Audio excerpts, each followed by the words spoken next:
রাক্ষসের নামে গোরক্ষার যেসব চলছে থেকে শুরু করে দাঙ্গা দেবে, দাঙ্গা করবেন ওনারা, আর স্টেট সামলাবে। আগে তো নিজেদের হনুমানগুলোকে নিজেরা আগে সামলাবে, হনুমানগুলোকে ছেড়ে দেবে লেজে আগুন লাগিয়ে দিয়ে, আর স্টেট সামলাবে।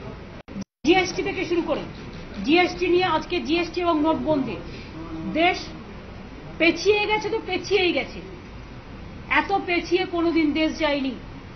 এবং জিএসটি থেকে নোটবন্দি দুটোই করাপশনের চূড়ান্ত জায়গায় পৌঁছে গেছে। এখনো যদি আপনারা খোঁজ নেন, এই যে এক একজন গভর্নমেন্ট অফিসারের বাড়ি থেকে এত কোটি কোটি টাকা বেরোচ্ছে, কি করে বেরোচ্ছে? তারা যদি নোটবন্দিতে এই সব টাকাগুলো, কালো টাকাগুলো তো তাদের বাড়িতে ঢুকেছে। বিজেপি কত সম্পত্তি কিনেছে, কত টাকা হয়েছে, এই টাকাগুলো গেল কোথায় আজ পর্যন্ত লোকে কিছু জানে না। নোটবন্দি থেকে জিএসটি সবটাই হবে, সবটাই আলোচনা হবে। এখানে কোনো ছেড়ে কথা বলার জায়গা নেই। আমরা লড়াই করি, আমরা বাঘের বাচ্চার মতো লড়াই করে বেঁচে থাকবো। আর তাতে যদি মনে করে প্রতিহিংসামূলক আচরণ হিসেবে আমাদের সব কটাকে জেলে পাঠাবে, we don't mind, will be happy to go to jail, but we are not going to bow down our head.